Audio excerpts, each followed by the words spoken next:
Hey guys, Reddit back here, and we are back with another SCP. Today we are doing a very famous one, Able. This is SCP-76, Able.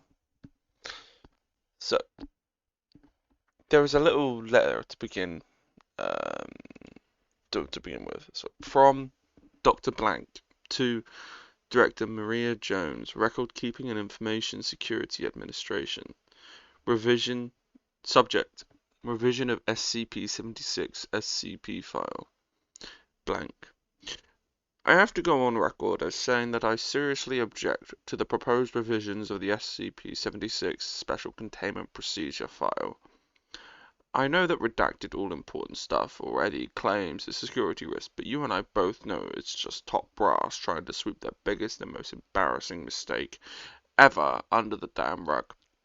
Omega-7 happened. It existed. These people died because you screwed up, and you can't change that no matter how hard you try and hide it.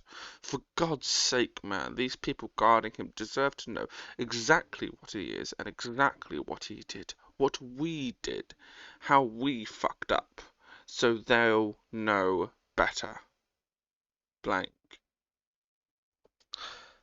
Item: SCP-76. Object Class: Keter. Special Containment Procedures. Containment Area 25B is located 200 meters below sea level, tunneled out of solid bedrock, and seismologically stable area. Sole access to the containment facility is to be through a vertical elevator shaft separated every 50 meters with a reinforced blast door constructed of 20-centimeter thick material shielding. Elevator shaft shall be flooded with seawater when not in use. Containment Area 25B is to be constructed with the following components: an outer security perimeter against outside threats, staffed by security personnel trained in close quarters combat and counter-intrusion tactics. An administrative and support area, ASA, consisting of support facilities and living quarters for on-site personnel. A primary containment zone, PCZ, consisting of a 7-meter cube encased in a 1.5 meter of reinforced material. PCZ is to be designed to be flooded and drained as needed, and should remain filled with seawater unless access to contents is required. A 150-meter killing corridor, which is to be the sole access to PCZ from the ASA, including water, power, drainage, and ventilation lines. The walls and floor of the corridor are to be reinforced in a manner similar to the PCZ. In addition, with the addition of an electric deterrence system capable of delivering a 20,000-volt shock. A security station outside, located at the entrance of the killing corridor, is to be staffed with no fewer than 3 armed security personnel on watch at any one point of time. Armament is to include, but not limited to, at least one blank CIW system on a pintle mount with a clear line of sight down the corridor, with a plexiglass screen to protect the operator from thrown weapons. In the event of a full breach, all on-site staff are to proceed immediately to the closest security station for weapons and armor distribution. Staff will remain on alert condition 1 until SCP-76-2 is confirmed neutralized. Should 90 minutes pass after the declaration of a full breach without a stand-down order being given by a level 4 higher personnel, final contingency measures will be activated, flooding the entire facility in seawater and sealing off the access shaft for a minimum of 24 hours before retrieval is attempted. This will, by necessity, result in the deaths of all on-site staff. Description: SCP-76 consists of 2 components: a stone cube, 76-1, and a humanoid entity contained within, 76-2. 76-1 is a 3-meter cube made of black speckled metamorphic stone. All surfaces outside and within SCP-76-1 are covered in deeply engraved patterns corresponding to no known civilization. Radioisotope analysis indicates that the subject is approximately 10,000 years old.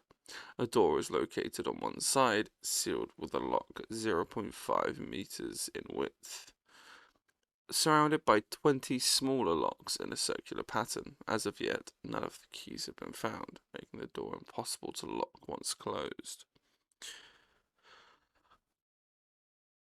Interior temperature is approximately 93 Kelvin and cannot be altered by any means, internal or external. Directly in the center of the room is a 2.13 meter tall stone coffin, held in place and sealed shut by several chains of unknown make and substance, which are attached to the inner corners of SCP-76-1. 76-2 resembles a lean Semitic human male in his late 20s. His hair is black, his eyes are grey, skin tone olive. Subject is 1.96 meters in height and 81.65 kilograms in weight. Numerous tattoos depicting arcane and occult iconography are present all over his body, mostly in the form of leering demonic faces, and ranges from subtle to openly ostentatious. Subject, when encased inside of 76-1, is technically dead. However, occasionally 76-2 will awaken, effectively reanimating, complete with all vital processes needed to sustain a living human being. Subject will then attempt to leave 76-1.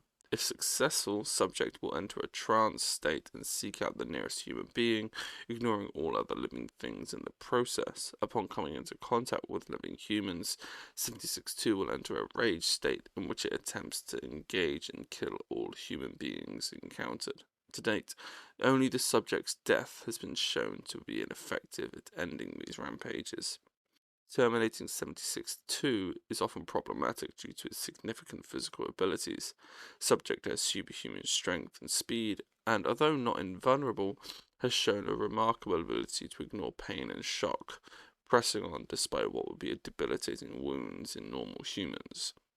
Prior encounters have shown that 76-2 has the ability to, among other things, rip through a reinforced steel security door over the course of 4 minutes of sustained assault, clear over 64 meters in distance in under 3 seconds, take multiple 50 caliber BMG rounds to the head and survive for several minutes to continue killing, despite severe damage to the cerebellum.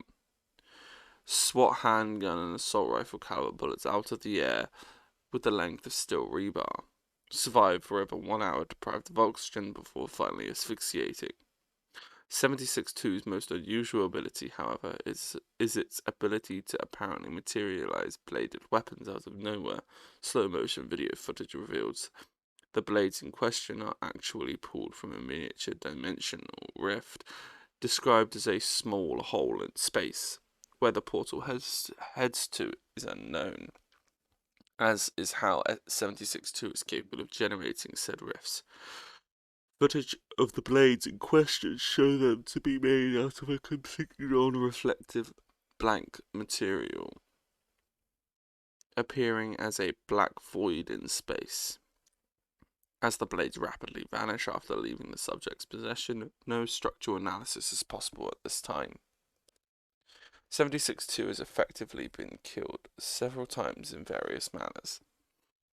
Sustained fire from multiple heavy caliber machine guns, asphyxiation, crushed beneath a 13.6 metric ton piece of elevator equipment for the use on 76-1, cremation through the use of thermate TH3 grenade placed directly inside 76-2's open chest cavity. During the worst breach to date, Containment Area 25, which previously held SCP-76, was forced to detonate its on-site warhead as a last attempt to contain 76-2 while it was attempting to escape, resulting in a total destruction of the site and on-site personnel. 76-1 survived. Upon death, 76-2's remains will putrefy rapidly until reduced to dust. 76-1 in the coffin within will then slam shut with great force, and the lock will rotate, sealing it shut. 76-2 will reform within the coffin, a process taking anywhere from 6 hours to 25 years. What posthumous analysis of 76-2 exists shows that it has an internal system highly different from our own, documented in data expunged.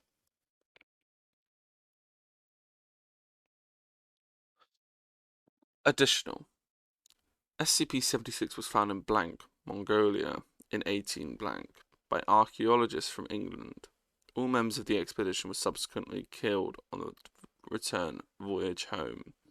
SCP-76 was recovered from the ship blank by the Blank Society, one of the organizations that later merged into the modern Global Occult Coalition, and placed on display in their inner sanctum.